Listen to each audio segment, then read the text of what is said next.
Yo, can you hear me? You listening to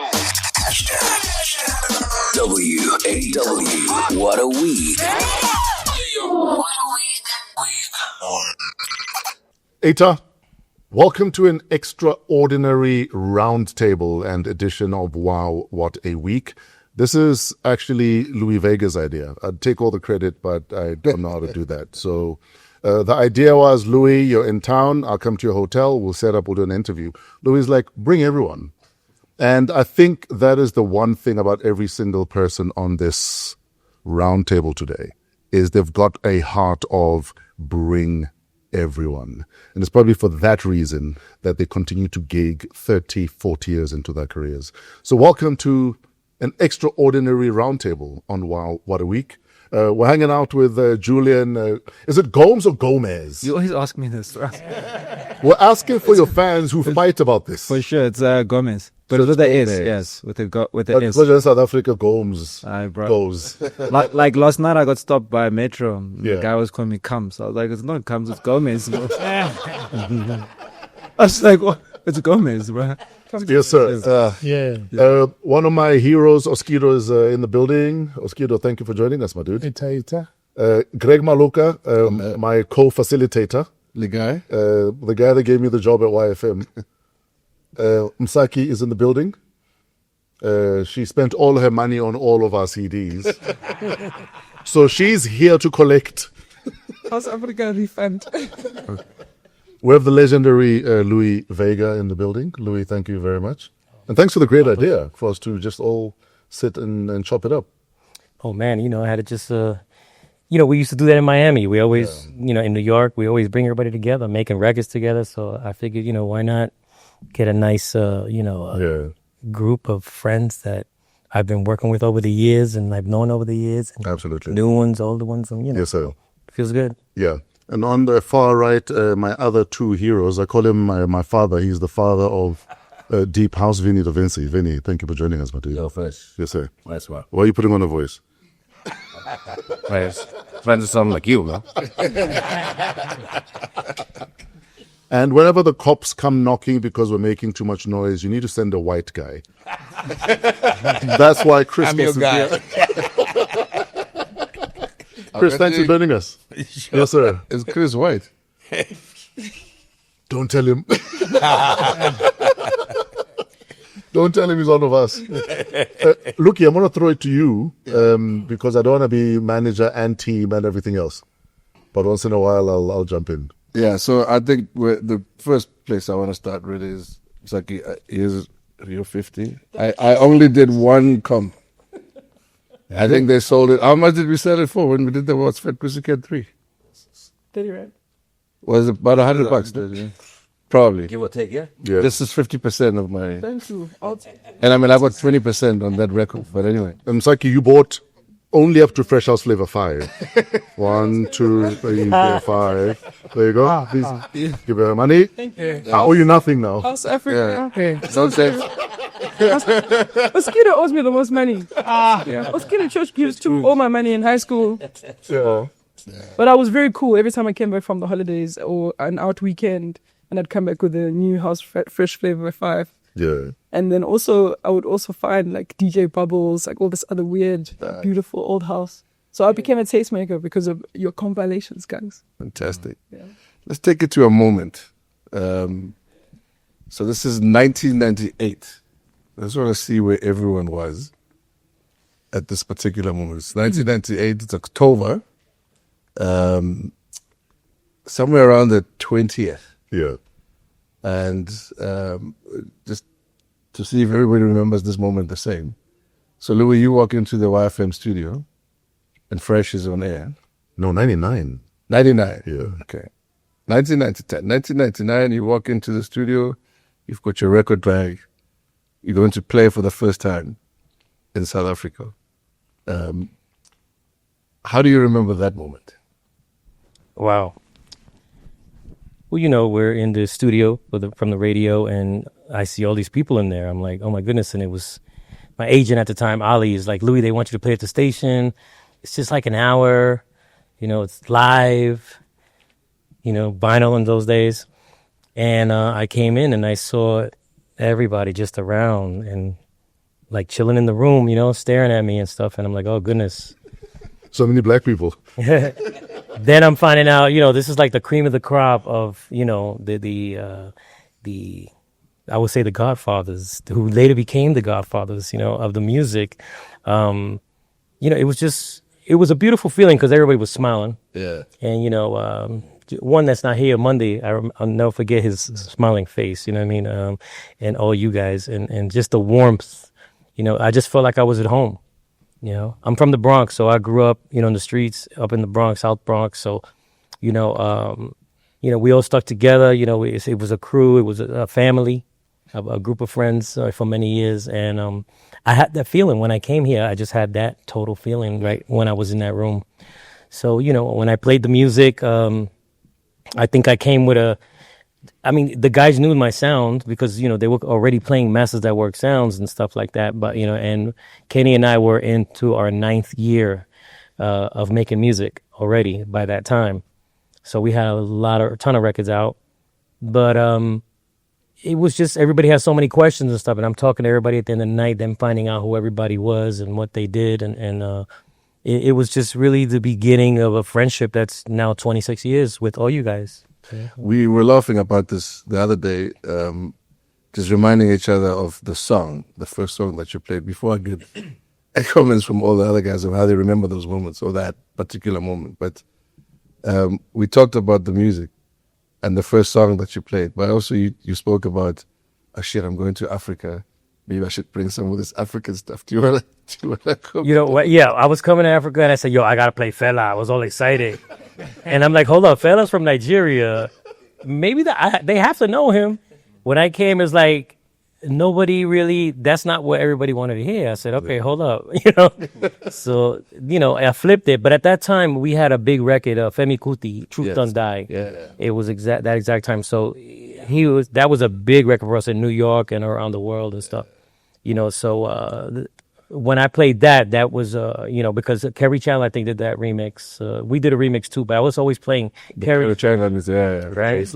Yeah, I always played that version. And, you know, then when I was playing all the other records, I think one record that really reminds me of when I first came out here, besides the ones you guys made big hits like Summer Days and all that, you know, when I played Burnin'. Yeah. By Pepe Rada. Yeah. It just was a whole mood, you know, in the room. Yes. You know, anywhere you played it. You know, when I played it at the station, because I think I probably played it on that show. Yeah. And when I played it at the big show with 30,000 people, which blew me away. Lazarus. Yeah. I think that was the biggest crowd I played for at that time. You know, Chris, you were in the studio. Yeah. Remember? Yeah. Your recollection? Forget your mic, Chris. Well, for me, it was like, yeah, you know, it's just, Louis, like, it was an icon, you know, musically, just everything, you know, DJing, you name it, you know, and, yeah, man, for me, it was just the music, man. I want those records. I made a plan that day with the sound people to make sure that I record the set. And I did get it right, and I actually recorded that set. Yeah. oh, wow. The set from From the station. from Nazareth. Oh, yeah, from Nazareth, yeah. Yeah. Yes, I remember that. Yeah, so for me, it was like, I got to do this, man. gotta But, do it. but yeah, man, I'll never forget that day. Yeah. Who was asking us the other night if we were on CDJs, saying, how many CDJs were you playing on? And we're like, no. There was like 4 1210s. Right. Yeah. On that night at Nazareth. It wasn't CDJs. Vinny, you caused chaos here with House Africa and brought all those records and made Msaki poor. You were in the studio on that day as well. Yeah. And the reason I want to go to this particular day is that actually everybody was, bar 2 people, was in that room. Tell us your recollection of the day. For me, I think I came slightly late. Louis was already in the studio, but walking to the studio, Right. I could hear the song playing, right? And I love this record. Right? Yeah. I think it was You Can Do It, Baby, Yeah. George Benson. Yeah. I was like, wow, this is it. So, and I mean, I was playing that record almost every weekend at the clubs. was my favorite record actually. And walking in, then I saw everybody, like a lot of DJs, some standing even outside looking through the window. I was like, wow. And I'm like, I wonder how Louis is feeling when everybody's like just around here. And then but yeah, man, I think, I think for me, looking at back at that time, it changed a lot of people, a lot of DJs' perspective on DJing and the music as a whole. I mean, the whole outlook, how you look at music, how you play music. I mean, same here. I mean, I was like, oh, that's how he plays. I got more inspiration from that. So, yes. Oskido? Yeah. I wasn't there in that room. Were you not in that? No. I was at Nasrec. Yes. This is when I first experienced the Louie Vega movement. And this is when we really started seeing a DJ bringing more of the technicality when it comes to DJing, making, DJing as skillful. I mean, the art skill which he brought in there, it was amazing. And I remember at one stage, people were just standing like this. Remember those days were not cell phones, or else you're going to see, like what's happening nowadays. But people were like standing. And I remember Louis was worried. I think he came to say, they're not dancing. It's like, hey, they're not dancing. They're dancing. What's going on? Yeah. And people were just like, but just because of, we've never seen something like that. I mean, when it came to technicality, we've always respected Christos in terms, he's the guy who brought in vinyl for us. And he's always a guy who was always looked upon when he was playing his mixing and his technicality. But that night, Louis rocked. I remember, I think it was a 4-hour set. Yeah. So I remember the last hour, Bucks comes to me, says, no, but he's messing you guys. sorry. Yeah, exactly. It was like that. Yeah, and then yes, everything. And I remember at the poker, I used to drink Jack Daniels at times. So I had a poker of Jack Daniels. It's still my coffee. Don't worry, my man. Don't worry. Right, let's go on. That's cool. We are. So now I used to drink Jack Daniels. Then I went for a tour like, Buck says, in. Can you go in, man? And I'm saying, then Louis, I think we'd arranged. Then Louis ended arranged. Remember those days? I used to love the microphone. Yeah. And now jumped on the mic.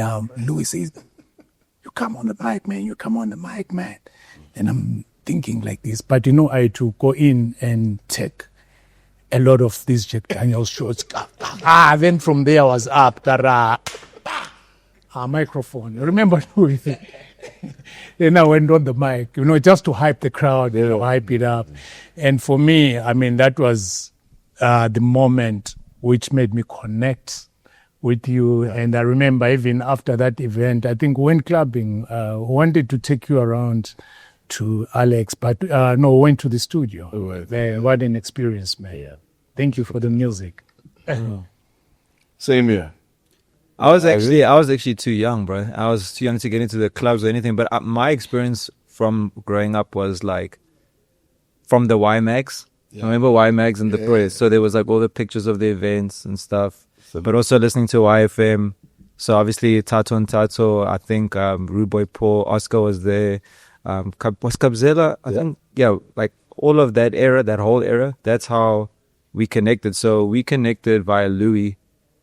Through you guys. So like you brought Louis to us and then we kind of started figuring out Louis. And then from Louis went deep into like the New York scene and started figuring out people like, well not from New York specifically, but like Ron Train. Then we keep going deeper and deeper into like what was coming from America. Yeah. So we actually learned from you guys, like what you guys brought to us, what you like curated for us. So that's my experience. I would agree. Yeah, I would agree. I would say that my introduction to you, Mr. Vega, was through your friends here. But I think also just tracing the history of house music, I connected with it because it was this music that had a place for soul, and it was a music that seemed like there was an intention to really connect with live musicians as well. I mean, if you're casually mentioning George Benson, the way that I hear you talking about, musicians, gospel musicians, jazz musicians, and the fact that there's a relationship and a reverence from them to you as well. There's a vice versa respect. something that I really I'm missing in this generation, because a lot of our friends, I'm a band leader of a lot of musicians that play session, that play jazz. And I'd say Nduduzo Makatini is an anomaly in that space where he knows and he respects people that make electronic music. But we struggle to get our peers to connect with the electronic music. There's a skepticism and there's a new purism that's happened to the younger generation, where what you guys have and the fact that you've got such jazzy, instrumental, organic roots in music is it's something that I wish could come back a bit more. And the thing that went and sent me down a barrel of looking for what house music used to be was also the way that it interacted with the vocal. And it made me feel like there's a space for me as a storyteller in this music that was so drenched in soul. And it's the formative sound is from all of you, actually, that made me interested in house. Otherwise, I wasn't coming. Yeah. But it's funny how you talk about, not funny, but interesting how you talk about how house influenced you. We were talking about Kwaito being heavily influenced by house music, and how, the slowing down of the records and throwing of lyrics, before guys started to actually produce music. I mean, that's your era, right? That's where you started. Louie, you were saying that it was interesting, the style of house that was playing in South Africa around that time, was more kind of your Glen Underground kind of vibe. So it was deep and moody. Larry Heard. I heard a lot of Larry Heard. Frankie Knuckles. I mean, we played a lot of Frankie Knuckles back then. So I guess there was always kind of this blend of jazz and kind of like gospel church type of vibe, but also kind of like the deep sort of vibe. But Fresh, the Latin vibe was you and Louie's fault. Because a lot of the Latin flavors, whilst we were kind of exposed to it, you fell in love with it and you insisted on it on radio. You know what? I think between myself and Glenn Lewis, we dared to take Latin house at the time where a lot of guys were scared to go. Yeah. And also because we're working obviously with House Africa, Tim and Vinny. Tim and Vinny are probably the most underrated A&R people of any generation. Yeah. Because often we think A&R, we think singers. Yeah. But, for you to agree that this will work on this compilation CD takes a special ear. Yeah. And I don't think Vinny or Tim get enough credit for that. Because I can tell you right now, if we loved a Latin house song, but it was shit, they would have said, this is not going to work. Yeah. You know what I mean? But I mean, I think the fact that they trusted us and we trusted them and we worked hand in glove is how that sound took off. It became, in fact, the big debate right now is what are the origins of Afro house? And many could argue that's when it started. This train started taking off. Yeah. I mean, you talk about the origins of anything for me is very tricky, especially in a creative environment. Sure. I saw a debate online as well, just about Afro house and where is it from and who started it and who came up with it.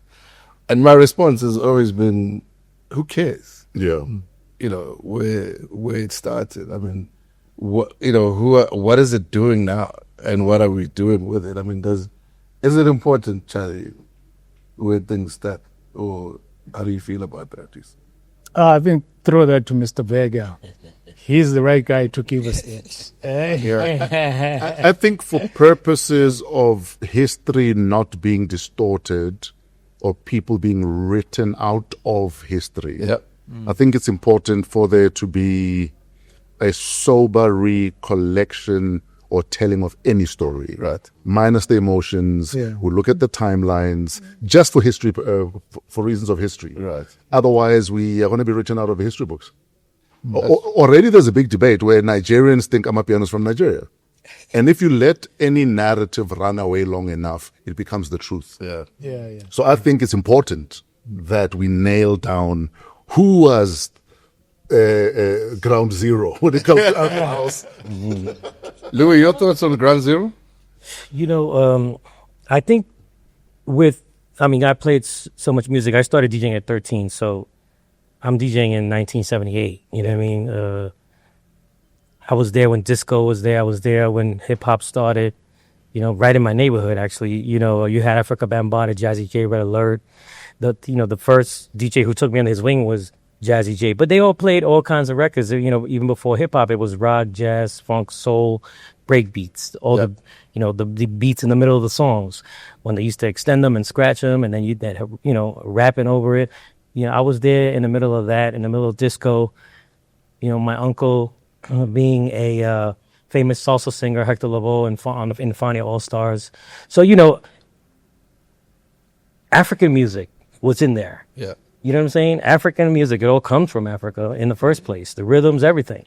So it's in the Fania records. I'm hearing it in the background. I'm hearing it here. But when house music started, I would say 84, something like that, there were a few records that, for me, we called it tribal. Yeah. You know, okay, Jungle Ones. If you listen to a record like Jungle Ones, and you hear the doom, doom, doom, doom, doom, doom, you know, those chants and all that.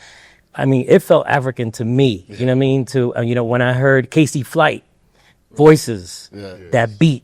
You know what I'm saying? Those were the early records that inspired me. And there were disco ones too, Point Zero. I mean, I could name you Sarone. I mean, you know, all these records Todd Terry sampled, you know, from back in disco.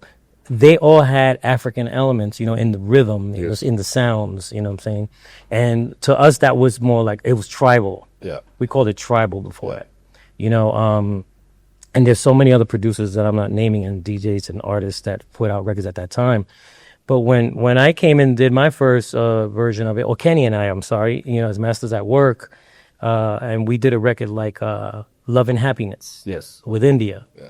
You know, it was River Ocean featuring India. What we wanted to do was make one of those tribal, because they never really had a song on it. Casey Flight was a rap. It was like a hip house thing, but it was the instrumental we were playing, as well as his version, but it was that instrumental of that beat. And we were playing all these records that didn't have like a song on it.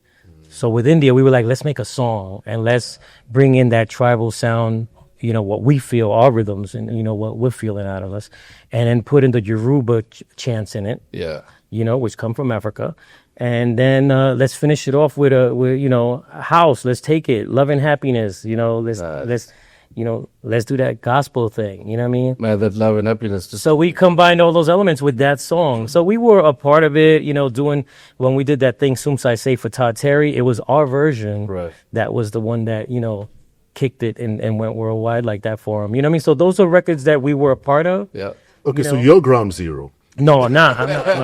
No. I'm not taking that. I'm not ground zero. You know, you had Osunlade. Yes. You had Ron Trent. You had Joe Clozell. You had, I mean, I could name you Timmy Regisford. Oh my God. Yeah. If anything, you know, even for me, for house music, for the New York style of that music, Timmy Regisford and Boy Jarvis got to get credit, man. They had The Music's Got Me in 1982. Yeah.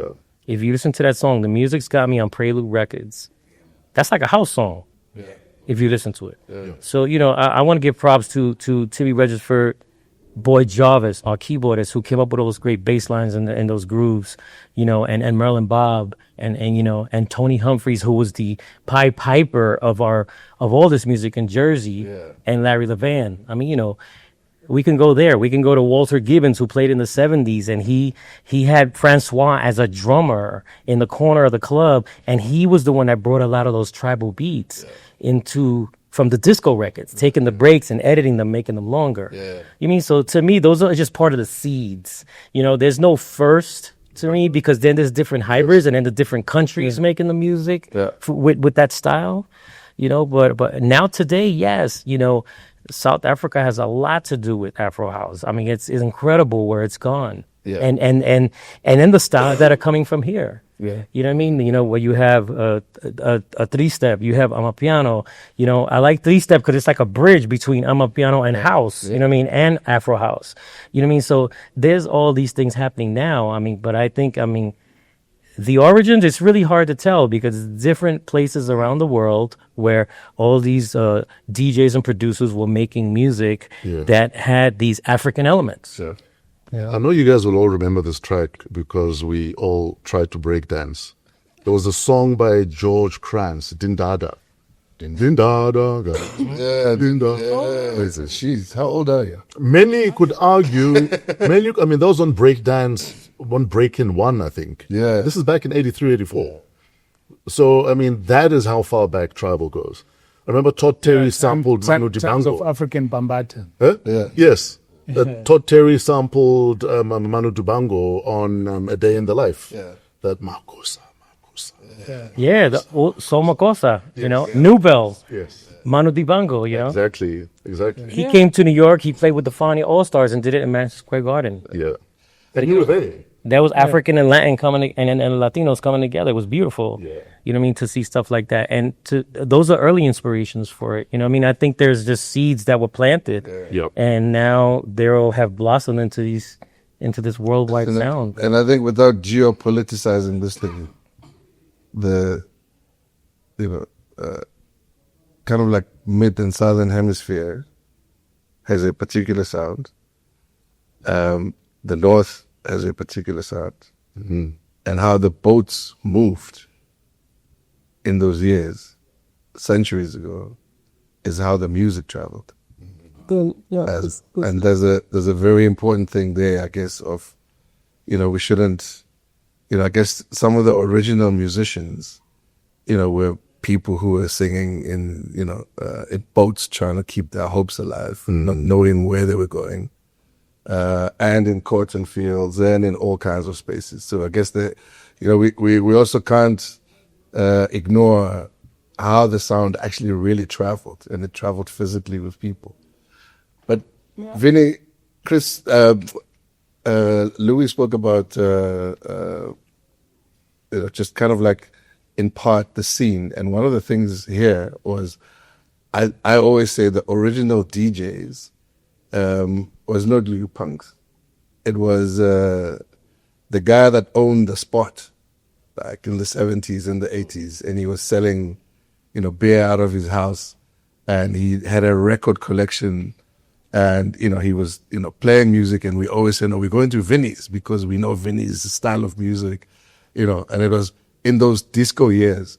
I want you to talk about it a bit, but you had a thing you wanted to just on what you're saying. I think it's also maybe a bit of a poetic, spiritual submission, because watching how, as the producers and the tastemakers and the people that introduced us to this Chicago, New York house in South Africa, and how, when I hear how Black Motion loved, as my peers, they loved Latin, like bossa nova. We were always geeking out over like Brazilian rhythms and Latin American sounds. There's something that I think maybe we're looking for each other in the sound. We're looking for each other in the sonics. People are trying to come home. We're trying to find our lost brothers and sisters. And I think house music is such a beautiful story for that yearning. Yeah. And I think it's a middle ground. It's actually almost like a spiritual place where we get to meet, because there's the past coming back home, and you guys think you're hearing something new as Americans, but you're hearing something old. It feels like a ricochet room where all of these echoes are happening from the past to the future. And you may think that Amapiano is new, but I was having a conversation with DJ Jazz. Yeah. About how there's so much that, even just in the London scene of like breakbeat, there's so many things that we're talking about how, history is repeating itself in a very nuanced way, but the same way that you're saying that somebody was longing for home singing a slave song is the same way that folk music will then move to jazz, to house, to Chicago, to back to South Africa, then back from South Africa to America, and you think you're playing something new, but you're playing something old that your spirit knows. Yeah. And I think that the spirit and the body remembers stuff. And obviously you want a timeline, and you want to make it neat that when Vinny Da Vinci put a certain song on a compilation because he's got an A&R ear, he's hearing something new, but Vinny is also hearing something that he knows. So there's that belief that I have about it when these debates come, that we are echoing something that we all know intrinsically. Do you know that everything you've said should be on a song? I was just thinking that I was gonna sample that. Okay. And the sample put in a record. But it's true though. Something that goes way back, I would say, Olatunji. Do you know that album? Olatunji is an African artist, early 70s. When he did Go Ba, that was a huge inspiration for all of us. And then I want to bring it back to, when Kenny and I were making records in the 90s, African rhythms was very important to us, and we put it in a lot of our music, as well as hip hop, as well as reggae, jazz, and all that. We put it into the music. We just found whatever we could. I think that's what we did different with house music than a lot of other producers at that time, because we started in 1990, and we were like, we want to make house music, but we want to bring in all these cultures into house music, Brazilian, jazz, all this stuff, gospel, and that's what we started doing. But Osunlade, when he came in, I was working on an album, the Masters at Work album, actually. He worked on the Sarah Divine record with me. He played Rhodes on it. And that's when I first met him. And when I started hearing what he was doing, and then a couple of years later, I felt all those inspirations in there. And then somebody who did flip the beat, and we're talking about rhythm now, you know what I mean? Because you got, house music, four on the floor, but now things started getting a little syncopated. We were doing that, like when we did "You Can Do It, Baby" and all those records, and we're a big part of the broken beat sound. I don't know if you know, but if you hear the guys from Bugs in the Attic and all, they'll tell you that a record that inspired them was "Urban Species" by Masters at Work, the Masters at Work dub. When we started flipping the beat, it was because of Kenny, because Kenny's like, I'm tired of making all these house records, Louie. I need to flip the beat. I said, well, flip the beat. And, I played keyboards. Kenny did the beats. Yeah. And then I started playing to those beats and locking in with that sound. But then later on, when Bodhisattva came out, with his beats, and I recognized that from the beginning because I picked up one of his early records, and he was on the label and we did the album and everything, he flipped the beat. He had a swing that was different. His swing was different. Yep. And it made me even play a different way when I would play on his beats. You know what I mean? So, to me, a lot of the rhythms that came from all these guys, I think became the seeds to what's going on today, and then later on, there's so many others, but I think that, I just wanted to give credit to somebody like Bodhi, because to me, when he started making them beats and they were like, making you do this, I was blown away by it. And I said, hey, this is going somewhere else. I like this. I like what's happening. Yeah, Bodhi represented almost like a futuristic Afro sound. It was called Ancestral Soul. I remember that Ancestral Soul. Ancestral Soul, yeah. Which for me was, it was almost like here's what Africa sounds like in the future, but inspired by a past of sorts. But back to the original DJs, because I think for me it's an important part of history in South Africa specifically. Yeah, that's not told. I mean, I think Chris, me, I don't know about Fresh, but Oskido, we come from a time when you were talking about a place. We used to call it the spot. Tavern. Yeah. It's not a club. The guy, his name is Oskido. He owns this joint, sells alcohol. It's actually his house. And then he plays his favorite records. All his favorite records. Yeah. Brian's place. Yeah, So from a box, from a crate, and then he's got it. Fortunately, some of them, they've got like a 1200, just one. And he plays off the song, finishes another one, just like that, the whole night. And it's a vibe. Excellent. It's good. Would you call him a DJ? Or would you? Yes. Yes. Yeah. I mean, for me, those were the curators. Who began that culture. Yeah. He curates a sound for that place. And even the people who go there, they get used to it. So it's like, you heard that song you played last week, and then they'll sing to it, like harmonize over it, like, I heard it, it's nice. Play that song again. That kind of thing. So Those people, and that was a culture. Yeah. And that's how we grew up. That's how we grew up too. Back in the day, like in the 80s. Yeah. But I think also because a lot of our uncles got paid on Friday, so Friday they'd go buy new records. Yes. So the guy that owned the spot would have new records every Friday. So it became a whole thing that we're going to Greg's spot because we know there'll be a new record. Yes. And it was very sound specific. Yeah. Yeah. right? Because people knew this one plays this blend of soul. Yeah. That one likes disco. And it also went with the different styles of people, whether you were punks, Ivies, or Mapanzu. Sure. And those different cultures were always associated with the music that came with it. Yeah. And it's fine. I mean, most of those people, now when we're playing dance music, 12 inches vinyls, I first met them at Chris's shop, Maybe Tracks. So he can tell us more about that. Because he's the guy who introduced vinyls to us here, in the country. Yeah, with Tim actually before House Africa.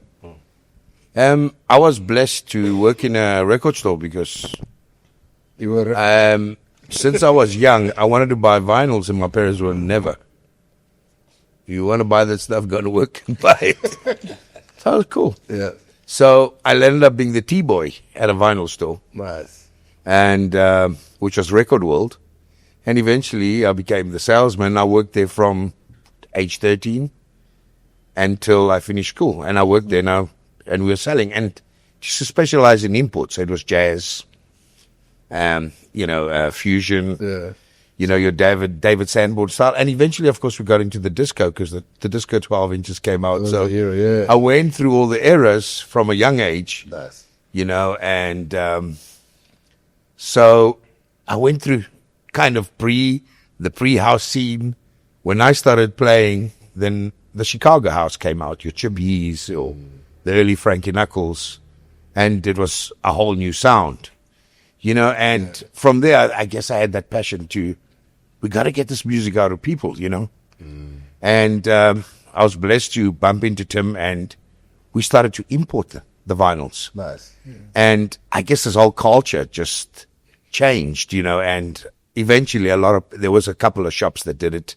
There was a big shop was Mula, eventually at Small Street. And there was in Waterloo. It was Waterloo. Yes. Rana, yeah. Rana in Waterloo. So those were the three top shops in our times. And there was a big competition. So yes, every Friday or once in a week. And it was massive. I mean, massive in the sense that I'll never forget Frankie Knuckles' Tears. Yeah. I think we sold in South Africa 11,000 vinyls. And I remember FFR actually saying you guys sold the most vinyls than any other country at the time. And that was an anthem. I mean, I think Tears was. we all remember it. And that anthem actually came from all these taverns that were playing one song. Yeah. Because, I mean, there was clubs, but they weren't reaching everybody. The people that were reaching everybody was the taverns. Yeah. And literally that was in everybody's, playing at everybody's place. Yeah. And not only that, of course, we had the cassettes as well. Yeah. And then they were recorded on cassettes and playing in the taxis at the same time. And that was another big way of how the music was spread. Because now you're hearing it in your public transportation system. Yeah. This house music just blaring. Part of it was his fault, this public transportation system, was. Because we did that project with taxi. Star Taxi. Yeah, because the music wasn't played on radio, right? Because the radio station didn't understand what it was. But I think for me is when now I started going into a vinyl shop, exposed to dance music, via Mega Tracks. This is now as a club DJ at Razzmatazz. And this is when I started finding out who these guys were. Steve Silk Haley, Masters at Work, Louie Vega, Frankie Knuckles. And I'm saying, okay. Then those days, remember, internet wasn't really popular, to go. In fact, there was no internet. Then find out, okay, what is it? There is a dub version on the record and all that stuff. Then I started saying, okay. And then later, after doing the research, that's when one found out that, no, these guys are also DJs. Louie Vega is a DJ. Frankie Knuckles is a DJ. Then I said, okay. Then from there, we started getting these records, and because then they were not played on radio. Then from there, going to record labels to say, hey guys, there's this big sound happening. And they didn't understand. And that's when I was approached by one record label to come in and say that, okay, we can put these records, right? But we need to do cover versions of them. Then I remember now I used to bootleg most of the sound. In my first house, I bought them via bootleg because I was selling cassettes, TDKs. I record and sell cassettes. And I got a bond from Netbank. TDKs, hustling. But we started like getting these records, right? Doing compilations, right? And then from there, they were like cover versions. And I remember I had a tape called Mix Masters, but we'll sort of like slow them down.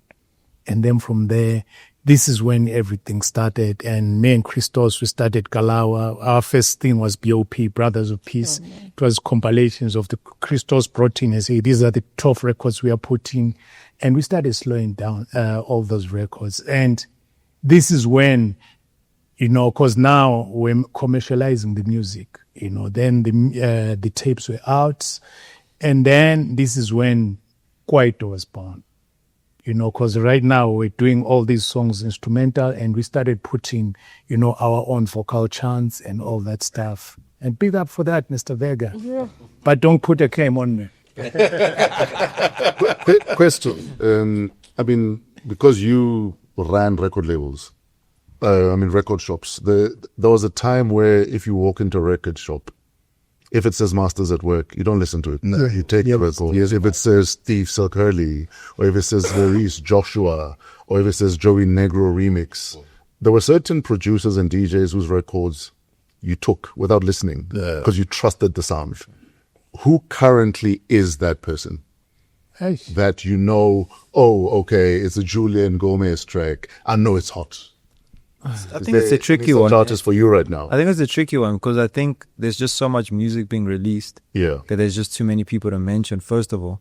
Or is this you avoiding one person? No, but seriously, I think it's difficult because there's a kid that you would get a demo from that's unheard of. And the record is amazing. And you play it out and people go crazy.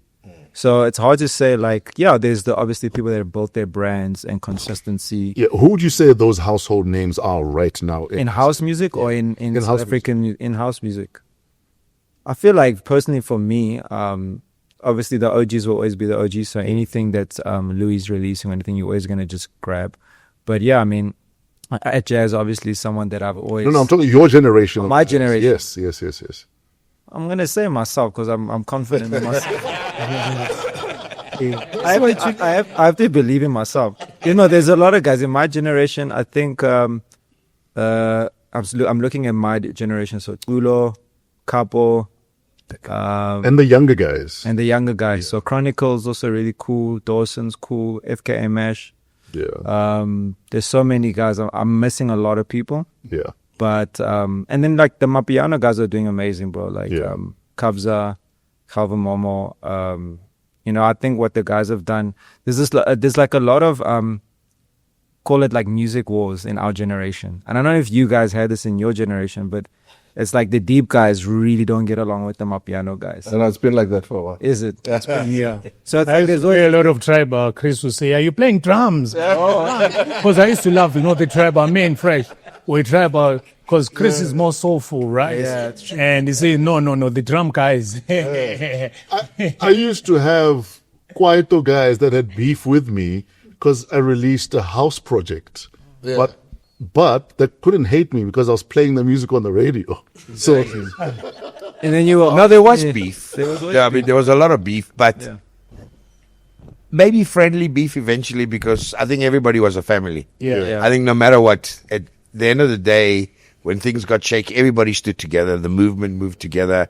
I think, I don't know, maybe it was just growing because the market was growing and we didn't understand in a certain sense. We never had genres when we grew up. So it was house music. Yeah. Everything was house. So it's just, I guess you play different versions of house, you know what I mean? Even in a set, even today, I've never been able to play an hour deep set. Maybe for a specific gig, yes, but I don't like it because you want to jump from one thing to another because you want a bit of a journey. you're on a journey. You know, it doesn't matter what it is, what the genre is. You just play it. And people always say, I get angry when people say deep house DJ because I'm a deep house DJ. I'm not. Yeah. You know, if you know what I mean. You play jazz, you play soul, It's you Vinny's play fault. deep house, you Deep house. play. Because it's really. What would you say the state though of? Because things evolve, right? So we've moved from a particular point where there was always music that is dominating at a particular point, right? So the 80s was kind of like a disco soul era, right? That's what ruled, right? Jazz was always kind of the fringe. And then the disco obviously evolved into house music, which evolved into kwaito. And then there was this emergence of hip hop, right, in the SA scene. And then there was this battle between kwaito and hip hop, kind of happening. I remember Machim vividly saying, "Asumu states mo," and then it kind of moved back into house. Then there was instrumental house. Then there was vocal house. Then there was, and now we sit in the piano, right? Which, I guess is another form of domination. Is another period of a particular sound. Just purely state of music and all the stuff that we love and that we listen to. How would you describe what today looks like? Saki? Yo, goodness. Well, I can tell you what today feels like. Yes. One of the things that I like the most about Amapiano, and I'm speaking to you guys as a person who doesn't really have an affiliation to a genre, because I think it's given me a chord and a half, and I'm ready to write a song, and I can dissolve in a lot of things because I'm moved very quickly. But one of the things I love about Amapiano, especially from a storytelling angle, leave the sonics and the politics of the sonics and how they come to be now. I think I agree with this journey that you're painting, sonically how we get here. But there's an aspirational and a deep yearning to connect. So a lot of the lyrics, the kids are saying what they want to do. They want to buy their mother's houses. They want cars. And they're telling us, and they're manifesting, So there's something about that audacity for a better life that I think is present in the music.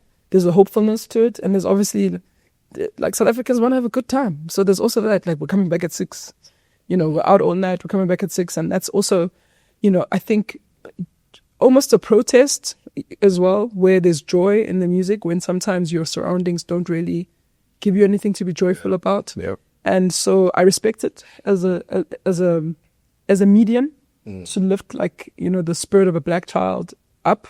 Yeah. And so I respect what the movement is doing globally, but I also don't like how it's being mined globally by the industry side, where people will come and underpay producers and come and take a sound, mine it, repackage it, and make it as if it's something that they came up with somewhere else. So I don't know. For me, there's an ambivalence about the state of music. I like what the South Africans want to say from their hearts, but I don't think that we have the infrastructure to be respected. Yeah. And to really take the sound globally in a way that benefits the real makers of it here. I feel the same. Think, how do you hate on the human being that's building their life around music and taking care of their family and just uplifting themselves and their families and their communities and things? So I obviously come from I've also been boxed in. Like, my whole career I've been boxed into like a deep house DJ because of Vinny as well, because of all the it's the inspiration I took from him. But like on a serious note, I think it's incredible. Every time I see guys doing well and going international, and even if you just talk about people like Kofi and Shimza, and what they've done for South African music, and like Kofi's opened so many doors for so many people, right? So yeah, I think we obviously know that there's beef, and we know that the scene is got very strong opinions. Yeah. But I think there's a core, like Chris said, there's a core that we all believe in what we're doing, and that we all support each other. So I think we're in a great space. I think the economy, if we had a better economy, I think it would change the game for not just music, but I think the economy changes everything with the music industry. Like what people can spend at the door, etc. Just a question, Louis. Is it like that? I'm sure you can understand what they're talking about. I mean, you come from an era where I mean, there's so many legendary guys who are on the house scene. How is the beef like? Well, well, first of all, when I started, I was a young kid, teenager, but a lot of the legends, I was in New York, so I was in the middle of it all when they were all making music in the studios. And as I started meeting people, they were hearing of this young kid in the Bronx who was drawing a lot of people, packing places and, playing music well and stuff. So they invited me to the studio. So I was embraced by a lot of the legends in New York that you would know today that made so much music. They were really, people like Arthur Baker, Jelly Bean, Benitez, the Latin Rascals, Bruce Forrest, Tony Humphries. These are all like, my mentors and my people who have, at one time or another, invited me to come in the studio, say, you want to sit in the back, just absorb, ask any questions. I would take advantage of all that. I would be in those studios, so that's how I kind of learned to do what I did. And as I started working at clubs. My question, what I want. Well, I'm going to the beef now. I'm getting to the beef. There was no beef, but at that time when I was this young kid coming up, the older guys that were playing, they were calling me the bubblegum DJ. I was like getting teased all over the place because I was this, teenager coming up and killing it. And then when I went from the Bronx to the city, then I went into that territory. So I went into clubs that held 3,000 people playing every Friday and Saturday night. We're talking 85 to 90, 86 to 90. So there was that kind of beef, but not really beef. It wasn't like hip hop beef, no fights or nothing. It was just like, I guess you would call it a friendly banter. I mean, I don't know. It was just, people would talk in the record stores. That's where they would talk. Yeah. Because that was the place where all the DJs met. It was the record store. They were, you heard about Louie? He plays that bubblegum. Yeah, I got it. And I was doing this music called, Latin hip hop freestyle. I was part of a whole other movement in 1985. And I made about 80 to 100 of those records from 86 to 89. And I was part of this movement, huge records in that scene. So I was making noise. But in the record stores, that's where you heard all the stuff. They're like, they was talking about you. This, we'll get like that. I was actually going to ask you about the role of freestyle in the evolution of house music, because freestyle was a massive sound, especially in the Latin neighborhoods in the US, in Miami. That's the radio stations that only play freestyle music. Do you think it gets the credit it deserves, though? I mean, you did a song, I'm Right on the Rhythm with Mark Anthony. He was a massive freestyle artist before you did the record with him. Right. Well, that was house music. I mean, Lisa is freestyle. Yes. But a lot of us dance to Lisa's music thinking it's house music, but it's actually freestyle. No, it's freestyle. It's Latin hip hop and freestyle. Latin hip hop was later. Freestyle was like Shannon. Yes. Like that whole Let the Music Play was freestyle, yes. John Roby and Arthur Baker, their sound. Yes. Which was the guys that I told you, like Arthur Baker invited me to the studio. He was making that sound. Yeah. That was the inspiration for Latin hip hop. We love those records, and we love the new wave music from England. Yeah. Like those songs were Depeche Mode, like groups like that were inspiring us to make the music and get our vocalists. But all we had was, the Latin girls that could, that wanted to sing.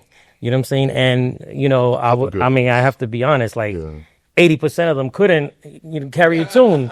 Yeah. But there was this small percentage of them that could, you had singers like Lisa, India. Jamaica. You had, that's house music. Yeah. But, with the freestyle music, there was Mark Anthony. Yeah. There was only a few artists that, that really like could take it to that next level. Yeah. As I made those records and this whole movement was happening, that's when I had, 3,000-4,000 kids every Friday and Saturday in New York City. Big sound systems. I was playing on Richard Long, on the proper sound systems, hearing this music in that environment. It was definitely a scene. It was incredible. But that's when hip hop and Latin freestyle, because I used to play hip hop too. I played hip hop, reggae, Latin hip hop, disco, all those musics in one night. That's how I learned to flow the way I do when I DJ. And that's why I can flow through genres when I DJ. It's from growing up in New York and playing that way. That's why you can play a wedding if you have. And that's why when I came here and I was playing like that, going from those break beats to house beats to this and that, but smooth like that, that's how I learned how to do that. And I learned that from watching DJs like Tony Humphries, Larry Levan, Bruce Forrest, like all those guys. But you know, that movement was very strong. It got to radio. I mean, I sold more records in that world, you know, from 500,000 to 1 million. I mean, you know, those kind of platinum records, everything. It was that level of music, but it only got but so far, the music. You know, the Cover Girls, I was on, you know, Information Society, you know, and I was even doing pop music like Debbie Gibson. She was like a Britney Spears. So what happened was in the late 80s, when I wanted to make more house music, it was Todd Terry who used to come to my clubs, and he made a lot of freestyle music too. Yeah. He was in the beginning of it, you know. So he used to bring me these tapes, and I was like, yo, my man, I'm not playing a tape. I don't play tapes. You got to bring me a reel-to-reel. Because I had a reel-to-reel with a pitch control, 3 turntables, Yuri mixer. You know, I had my a crossover. So I used to play unreleased music on a reel-to-reel with a pitch control. Oh, wow. You know, like what you've seen Kerry Chandler probably do it right now, but there was a technique one, and then, you know, you cue it, you know, you and you just let it go, and you mix with the pitch control. So I was doing 3 turntables and Todd Terry brought me his records. Next thing you know, I'm playing Todd Terry's records 9 months before they came out. Yeah. So I became the Pied Piper to these kids, and we were breaking music. That's when you were breaking records. You know, that's when a few months later, then you would hear it all over the city, you know, in the 5 boroughs, and then spreading out. You know, so that music was very instrumental. You're the Ganyani of our era. So Ganyani did exactly what you did with reels, except he used tapes. And he had a sound system, like when you book him, he comes with like 6 tape decks. And he will mix on cassettes right across, which is something that's less spoken of, actually. Can I just add to what Louie was saying? You know what I appreciate about the scene you built as a teenager? When we met you in Miami back, 22 years ago, 21 years ago, a lot of those kids, now adults, still follow you. Yeah. It's the wildest shit. Yeah, it's unbelievable to know that at this age, and I'm doing what I'm doing because I love doing it. I have a passion for it. I love making music. I've become a seasoned producer now, obviously a seasoned DJ, and I do what I do. But it's when you find somebody who's saying, Louie, I've been with you for 40 years. Yeah, that's incredible. That's incredible. To find people around the world that have been with you for 25 years, 30 years, and it's really beautiful. And that's the kind of things that keep me going. But back in the freestyle, it was with Todd Terry who got me to do more house music. If you listen to Todd Terry's early records, if you see them, it says mixed by Little Louie Vega. Yes. It's because he was doing so many records. He's like, Louie, I like the way you mix them freestyle records. Why don't you mix these house records? Yes. So I started doing them in D&D studios.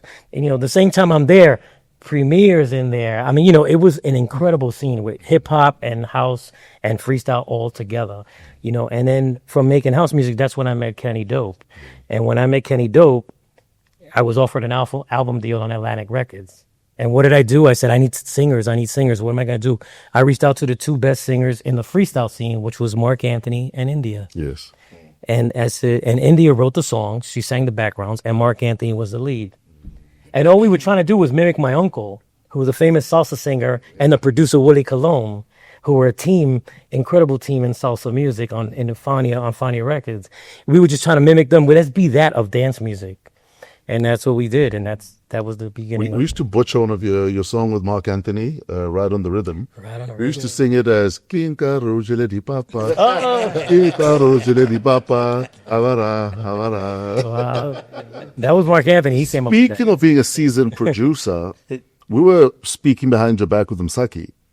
And she spoke about how she appreciates that you're as seasoned as you are because you were different to most people. You care to expand on that? Sorry to snitch on you. Well, I mean, I did watch you. I watched you in LA, and I saw the demographic, and I think there's something about I don't know, especially when you guys are talking about beef and talking about all of that stuff. I think there's something about the way that you move that's just very generous in spirit, and maybe even the generations can feel it. And I'm sure you've made space, like the same way that you just really welcome me warmly. I saw the people that were at your show. You could see the ones that have been following you for 50 years, 40 years, and you saw the ones that are new, that are discovering you in different ways. And I don't know if it's just about the DJing skill and it's about the production skill. I think it's also an atmosphere that you've maybe cultivated over time that I wish I could also see more of in younger producers. I mean, I think sometimes here I feel like, you know, not here, but I feel like sometimes if somebody's on a throne and they won't find a way to let the next person have space to express themselves, that throne is going to get taken down. And some of these youngsters are gunning for some of the guys here that have got the and the way that you guys move and the way that you are, you know, have remained friends and the way that you respect each other is commendable. And I think maybe that's more, you know, music is a gift, but I think that's also a choice that you've made. I don't know if maybe they know you, but I think it's something that I really respect about you and I want to emulate it one day. Yeah. 100%, yeah. I also feel like if you look at it from our perspective, our generation, it wasn't like I can every single person from Chris, Vinny, Fresh, Greg, Oscar, like you think about how many lives you've changed and you maybe don't realize it, even Louie.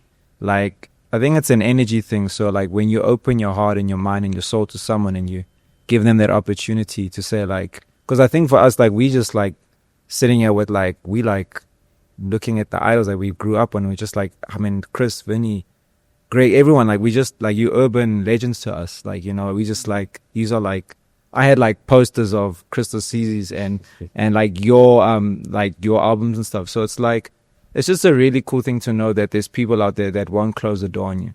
And even like if you look at someone like Oscar as well, like now you look at like he's kind of passed it down to Coffee. Now Coffee's like opening the door and Shimza's opening the doors to so many people. So I think it's an energy thing, like how you treat people and how you like it's beyond your music, I think. And your like, personality. Yeah. I mean, you just the way you are and the way you connect. You know what I mean? When I play music, that happens. Yeah. You know, but that took time. You know what I mean? And I think it really came through, like when I was at the Sound Factory bar in the 90s, when I was doing a party with Barbara Tucker and Don Welch. We did it for 5.5 years, and we really held down house music along with Timmy Bedford at the Shelter too in New York, like powerful, like breaking music. All those singers that you all played over the years, Michael Wofford, Barbara Tucker, like, I mean, you name it. And all the producers, they were hanging out there. So at that time, I guess I had all my peers there, and most importantly, the dancers. We had the best dancers in New York City at that time, underground dance culture. We're talking about the dancers, you know, but imagine having 800 of them every Wednesday, you know, so it was just a crazy scene. And for me, I think that's what helped bring out of me when I play music. It was just connecting with them and just like closing your eyes and just, you know, and that just happened, you know, and I think that's something that takes time. You know, I mean, it's different now these days because, you know, okay, there's DJs dancing and there's more to it. You know, it's a whole different thing now. You know what I mean? It's like There's phones like the that. phones, they're dancing. It's a whole different. But I'm saying Chris now is a dancer. because I no longer touch. you know, yeah, you know what I mean. But you know, the DJing thing, it's to me that comes out, you know, as you play and as you connect, you know, and the energy. You're right about that energy. And I want to say something, Louie. I think we, you know, the 5 of us here, we decided to go to Miami. You know, we wanted to discover what was happening. And when we got there, we didn't have money, and we booked one room. And we all slept in one room. And I remember Christos was snoring, and I could, you know, so we were there for 5 days, but trying to discover. And when we came back here, this is when we started our outfit DJU, where we thought, you know, let's start teaching, you know, the young ones about the music industry. I think when you find out, I mean, this is when you've met a lot of guys who've like emerged, you know, from the South African dance music scene. It was because we decided that we want to go in and teach the next generation. That's why if you can see right now, the best programmers, guys who are making music, they're about maybe 16, 17 years old, the best Mapiano producers. So then it has evolved to that. But coming into that, I remember the third year when we went there, I got there, and then we found you invited us to a party, and then you were playing with Roy S. Remember that part you were playing with Roy S, the jazz musician? And wow. You know, I was really like, that touched me.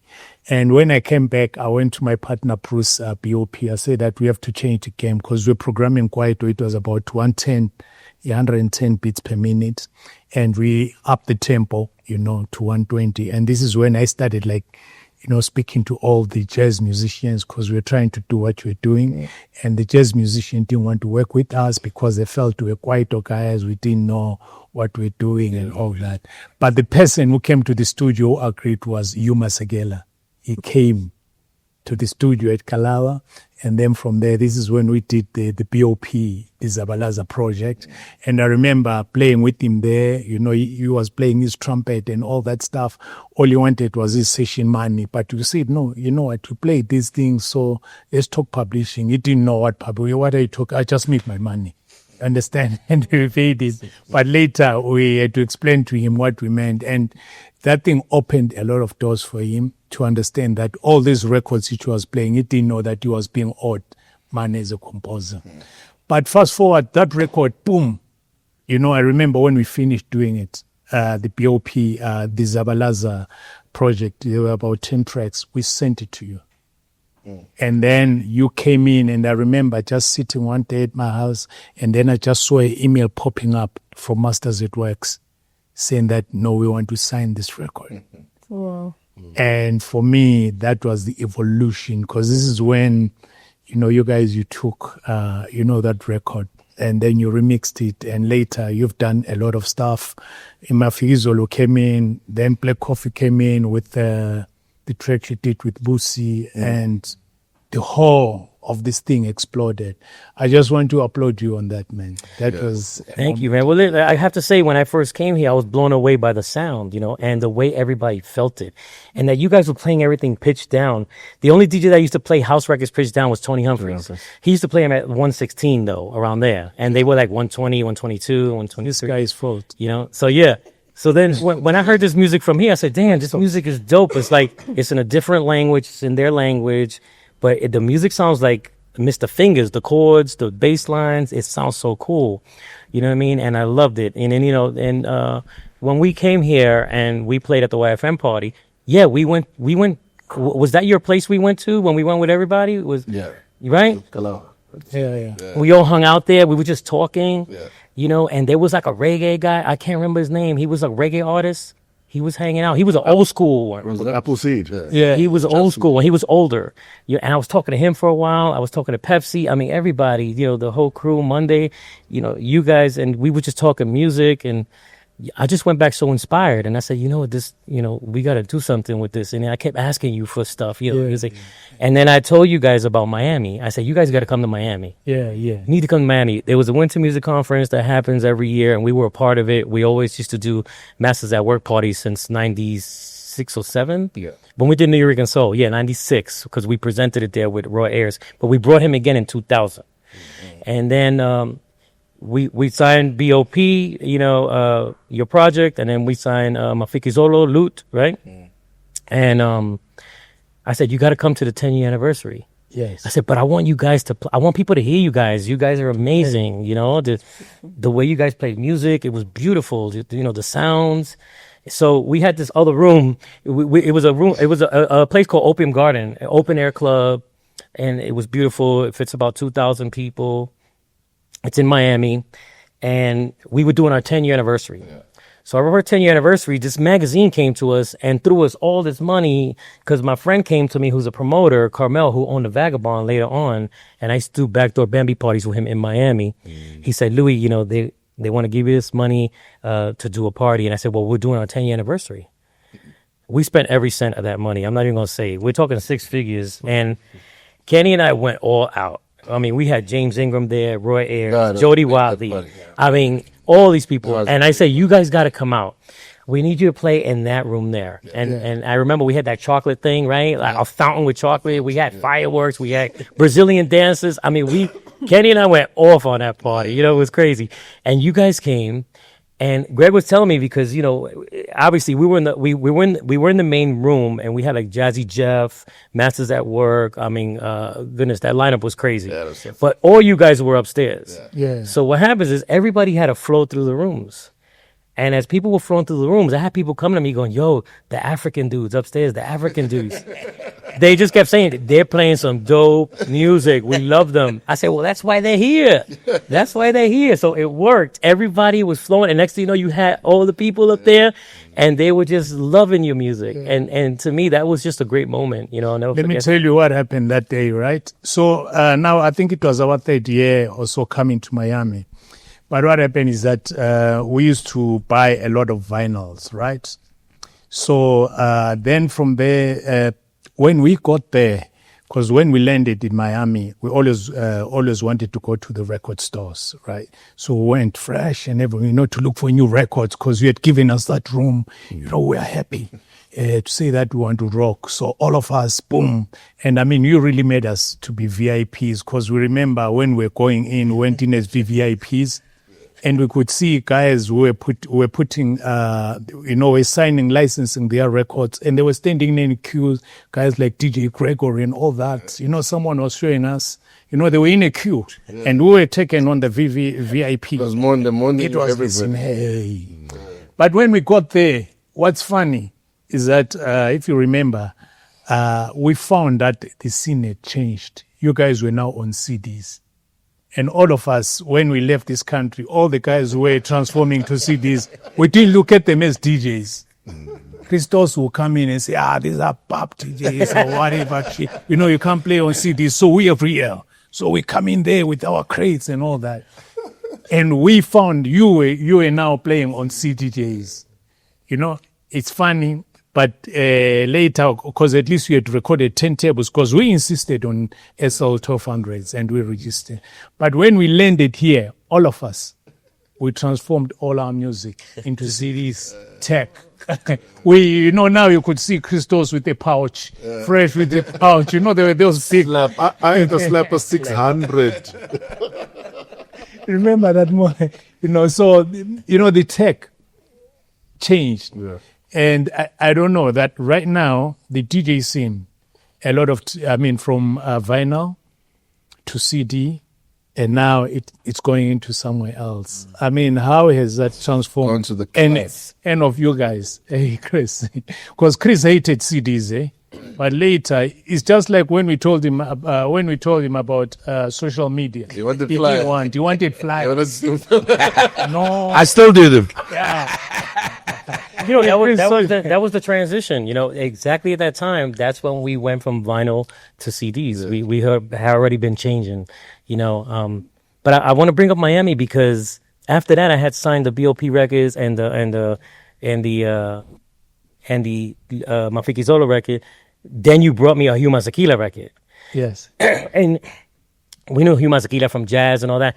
But also, let's give credit to Hugh Masakila for Don't Go Lose It Baby, which is early house to me. Yes. Yeah. You know what I mean? Yeah. Don't Go Lose It Baby was a huge record at the Paradise Garage. I was there seeing Larry Levan played on this huge sound system, and it tore the place in half. You know what I mean? So, shout outs to Hugh Masakila, who was always experimental. Yeah. He reminds me, he's like the way Tito Puente is to me. Yeah. Is Hugh Masakila is to me for South Africa. You know what I'm saying? And and it's crazy because in the future, you brought him to Miami. Remember with the Zulu dance and the whole thing? That was amazing. Remember that story when we sent this was email days. So Louise on my case is like, yo, you have to send you a lineup, for the show. And you were launching the first Elements of Life album. And we had this very cool Portuguese restaurant with a dance floor at the top and a restaurant at the bottom. So I sent the lineup and I get a phone call like at the crack of dawn. It's like, yo, your lineup says you have Hugh Masakila. I'm like, yeah. He says, we can't publish that. I'm like, what do you mean? He says, there's no way you've got Hugh Masakila. Yeah. And I think all of us understood how big Brahu was at this country, but we didn't have an appreciation of his global status. And Louis is like, there is no way you guys have Brahu. Brahu is a big star. You guys, I love you, but no, you don't. Yeah. I'm like, so anyway, we get to Miami and then give Louis a call. I'm like, yo, come, let's meet at the hotel. He's like, damn, it's like, you got Hugh? Immediately, flyers are printed, everything is big down. It was incredible. But you're right. The showstopper that day was Asherim Klopp. Yeah. Because we had to smuggle his gear through customs because he had all his his traditional vibe, right? Dressed up in his traditional vibe, we had scored this 45-minute piece with Oskido on the decks and Tandiswa coming through, Manda Spekiri coming through, and just a couple of people going through and singing. Brayu did a thing. It was a whole kind of medley. And then right at the end was Asher Club, and he did Nunuz. And then when he did his last act of jumping and dropping, and we were all now at the bar, and people are coming to me and Oskido, we try to get a drink. It's like, yo, Oskido, I want the Zulu man on my Rexico. I want the Zulu man on my next record, man. Where's the Zulu man? But man, it was incredible. It was funny. But one of the other really important moments, I think, for all of us, when you talk about Mafikizolo, and now that there's a remix now, I got a little emo, as my children would say, when you did the remix now, and we went again Miami. We just do a podcast on Miami actually. Again, we're in Miami. We go to a party you were playing, and it was hosted by Staff Magazine. And this is March. Was it the Penthouse? Right, the Penthouse party. So now this is in March. 4 months, bro. How many months to October if you count backwards? However many months there was. So Louie is in South Africa, October, right? We do the YFM birthday party. We do a couple of other parties. We do Kanalita and all those places. And then he picks up Mafikizolo loot, right? Takes the vinyl from Oskido. He had dates Paris, London, Japan, and a couple of US dates. So everywhere he's going is playing loot. We arrive in Miami in March. We sneak into this party because we only had 2 tags, but we're there with Bruce speaking. The guys are like, oh yeah, how is she? But we're going, So anyway. So we all go, and Louis playing, no idea that we're in the room. People came and got us. Bruce and Spianco follow the smell of the weed. Now they're in the balcony there with some guys they don't know. Now they hang with these guys, having all these conversations. Mauda is scanning the room. Oskido and I are standing in the corner. We're looking at what's going on. And then you drop loot in the set. And everybody lose their mind. But this is 250 people, 50 industry people strong. The 200 is kind of global, people that follow the movement. When you have, because I'm into this day, man, I'll tell the story. Everybody's singing the song and nobody knows what the lyrics say, right? Everybody's like, oh, whoa. I wanted to stand on top of a table and just say, well, switch off the music. Let me tell you about this song. That guy, that's our tune.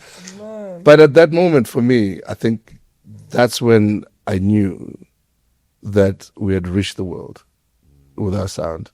And again, it was with you behind the decks. And I think these moments for me are very important for us to talk about, right? And I think for people to know, just from a culture point of view, from the days of, Chris introducing vinyl, right, to you dropping loot on that particular day, to hearing Msaki go, please don't. I mean, come on. All of that for me is kind of like these very key moments. And I think for me, that was one of those key moments. I think I just want to mention one as well. Yeah. Maybe it wasn't, maybe everybody didn't notice it in the same way that I did, because I was working with Coffee at the time, and Superman had finished, or the album had been done. And Coffee took Coffee to Miami, part of everybody. And he gave us opportunity at the South African party. Yep. And when the song played, and Louis was actually there, he was there on the floor, and he actually clapped after it. I mean, just that whole emotion. I don't know how to explain it. And just what the song did to people. Yeah. And I'm not sure how Coffee felt about it, but I guess it was a jazzy. Not that there was anything wrong with it, but, it was something completely different. Yeah. And that song actually blew everybody's mind and actually started blowing up, and Coffee started blowing up just with his whole DJing style. And I saw it unfold, and just through the doors that are open, but I saw it unfold, but I was thinking it's going to explode, But I don't know if everybody kind of noticed it, because yes, Louis did. You felt it. Yeah. But I'm just saying the way it unfolded in those opportunities. I mean, just being there and I think it was life changing. I think for Coffee, I think he would have to tell it himself. Yeah. But for me, just watching it, and the nice thing is, so we had been in the industry for so long, and taking somebody like Coffee, just go there and just destroying Miami, because Coffee pretty much just destroyed Miami. Because I had to try to take him at as many events as I could. I mean, even at the bars, in the streets, whatever, and Coffee just wanted to play. And everywhere he went, he just blew people away, Killed it. And Superman just blew people away. And after that, it became an anthem. Yeah. Actually, it became a anthem outside of the country before it became an anthem. Yeah. Yes, it did. Yeah. We are running out of time. I think we're going to need to wrap it up. Apparently, they need the room soon. So I don't know how you guys want to wrap it up. One more question. With a prayer. Or just wrap it up. No, your I'll last word. start. Yeah, man. I think today's been really cool. From my perspective, just I'm really appreciative, very grateful that I can just sit here and hear all these stories and just hope to do the amazing work that you guys have done and you've instilled in me, and I just hope I can kind of pass it down because thank you so much for everything you guys have done and continue to do through music and just with your spirit. So yeah, man. But do you use the sync button? I don't use the sync. No, I don't use the sync. But, no, but in the bigger scheme of things, does it really matter, the sync button? In the bigger scheme of things. I think so, man. No. Why is there so much politics around it, is what I don't understand. I don't get it. Which one is the Because if you can... Sync Rec doesn't even know what a sync button is. I always say, if we're going to, give DJs uphill about the sync button, then we might as well then not use the digital display either, because it tells you the BPM. Yeah. So it doesn't really matter whether you use a sync button or not. And what does it bother you if I mix out my ass? True. Am I moving a crowd? Sorry. You were saying. On to Oscar, Yeah. Thanks, thanks for this opportunity, and thanks, Fresh, for making. We haven't been together, like this for a long time, and thanks, Louie, for making this as an initiative. Fresh told me that you say that no, I don't want an interview. Let's just have a conversation. Msaki, my love, thank you very much. You've always, been an inspiration to a lot of people out there, a lot of upcoming musicians, and I know your writing skills, the workshops which you're doing a lot in the industry, and we really appreciate it. And Vinny Da Vinci, for always being there, the deep star, your deep house thing has really taken off. As you know that you are the first guy who really pushed what my piano is. And like what Fresh was saying, that in terms of A&R, a lot of people underrate you. These are the guys who introduced Kabza the Smalls when they were underground and all that stuff. And big up for that, because a lot of people don't know that. Christos, thank you very much for introducing us to this sound finals and always being there, inspiring us, teaching us. I remember I didn't even know what a SL 1200 is. I will come to the shop and hustle you guys. And we've done a lot of amazing things. I remember even what coffee is today, teaching a lot of guys the technicality of mixing. You've done a lot. Maloka, for always taking care of us on the brand we have and telling us who we are, messing up, with our names, saying that, hey, no, Oskido, you have to focus on this, I believe. And I believe. And Chepo, it is right. Dwanas, thank you very much, man. We must do a record together. for sure. Keep I want your- to remix of Allah.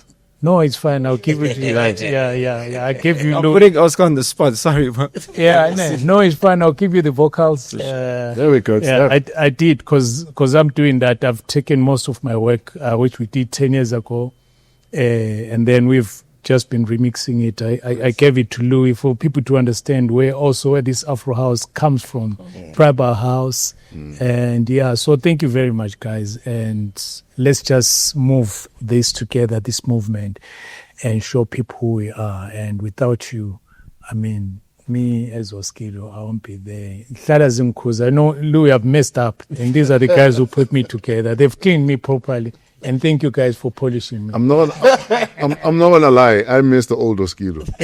I miss the Oskido where even Oskido didn't know what's happening next, but it's gonna happen. Yeah, when I'm Msaki, they want me to be these guys. Yeah. Yeah, no, I mean, there's a lot to say, but the one thing I want to commend everyone around the table for is there's someone out there who links their success directly to you. And if you've done that for one person, you've lived your life, right? And I know that you guys have done it for a lot of people. The second thing is that, this is only the beginning. If you guys thought that you were done and you're about to hang your gloves, forget it, right?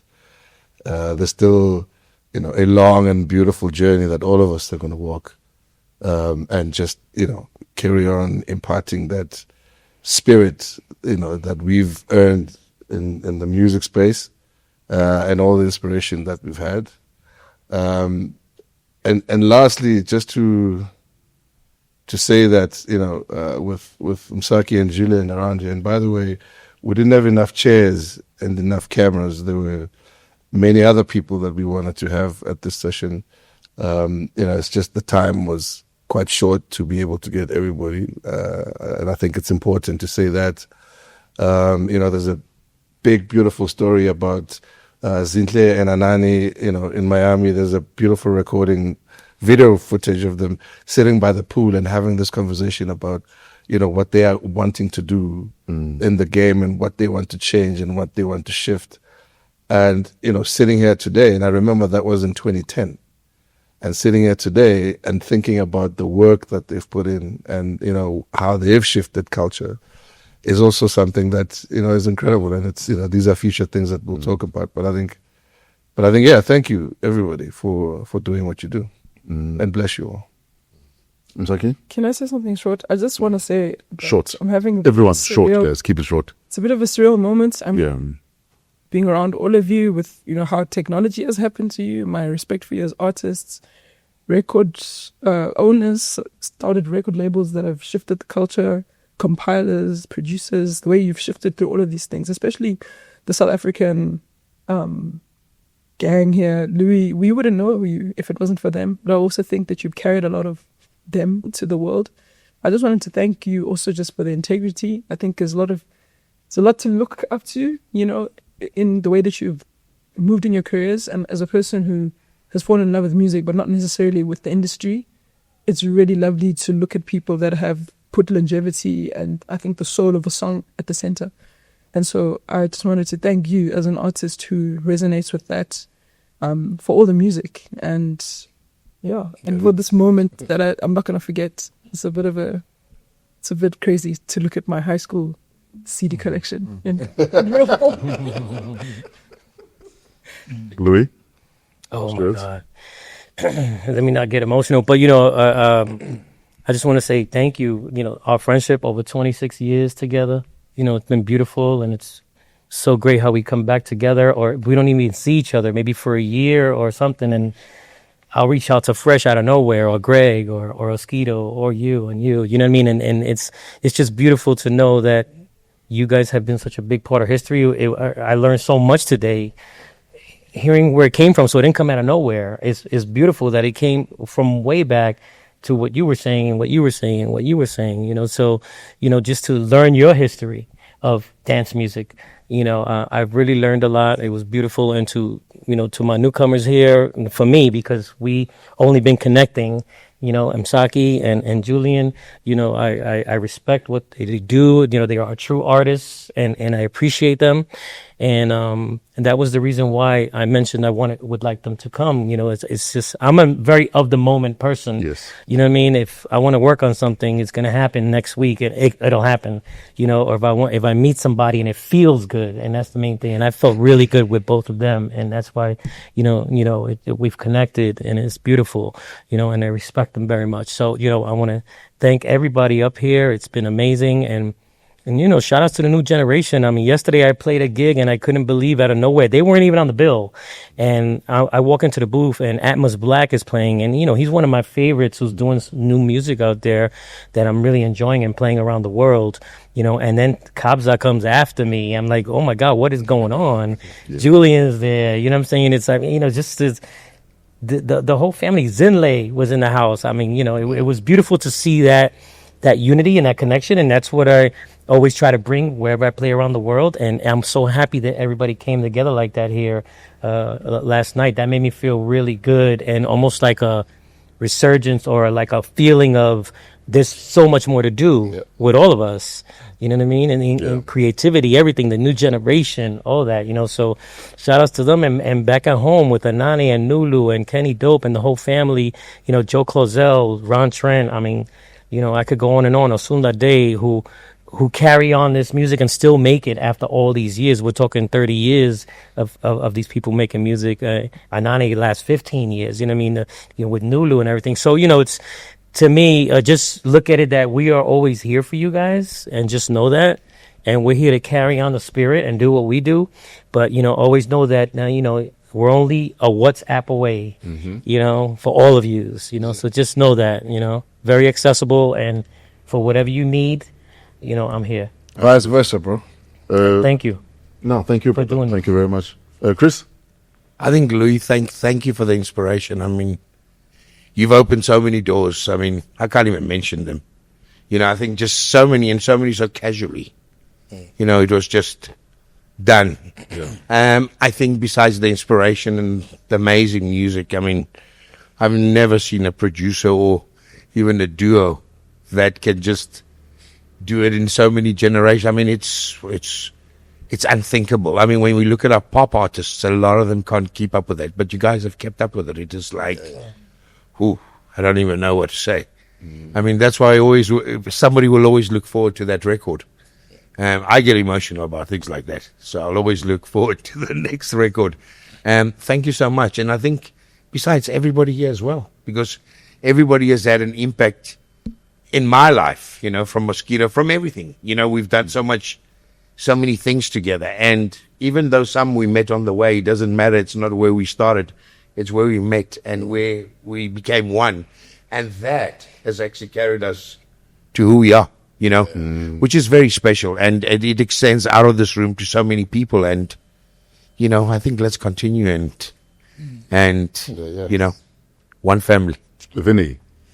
Louis, you know, we talk all the time. Thanks for this, Fresh. Thanks for this. And, I mean, it was your idea to get us all here together to have this convo. It's all about the music, the love, the friendships over the years.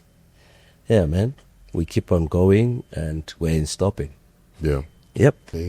Guys, I need to thank all of you guys. I'll try to keep it as short as possible.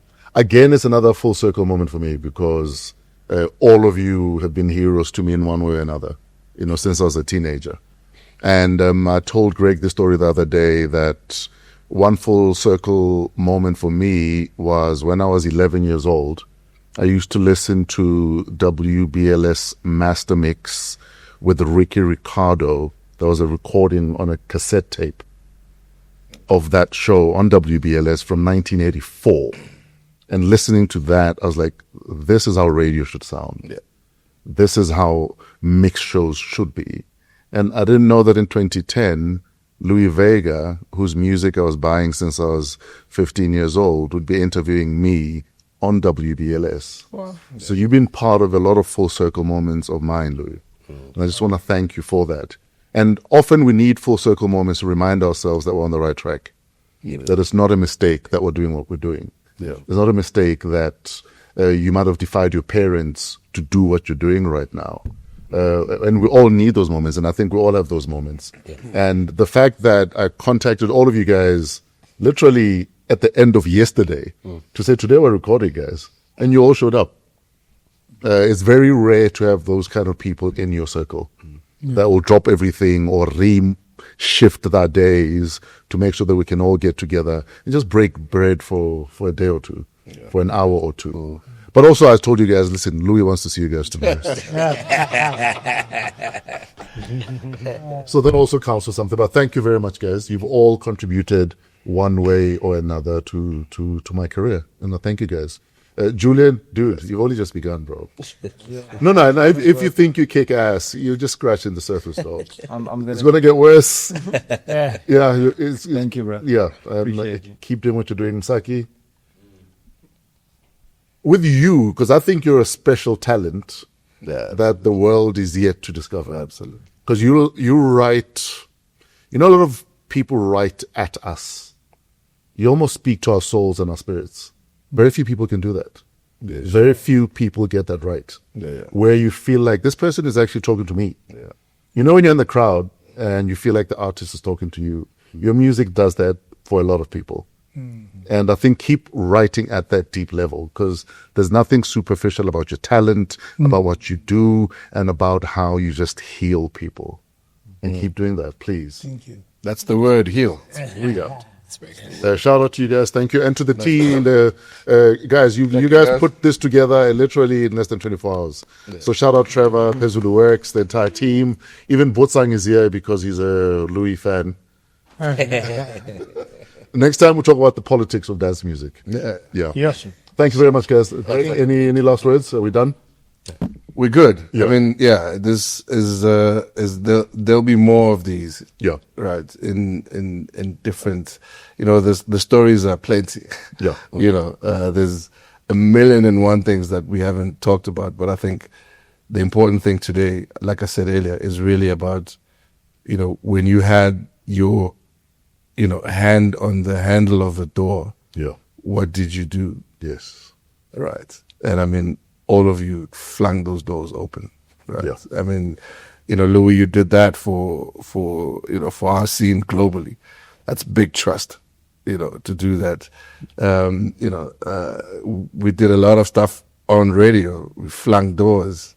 That was big trust, and that, I think, whirlwind, a positive whirlwind is still, kind of carrying on. We're working on a new radio project. The music had lost a home, for a while, and now it's about to, come back, and kind of carry on. And that's why I said this is only the beginning. But thank you all. Thank you. Peace. Thank you very much, guys. Thanks for tuning in this extraordinary roundtable and edition of Wow What a Week. Shout out to Pezulu Works, Trevor and the crew for making this happen. Shout out to Louie's. You only ever stay at African Pride. Do you have shares here, Louie?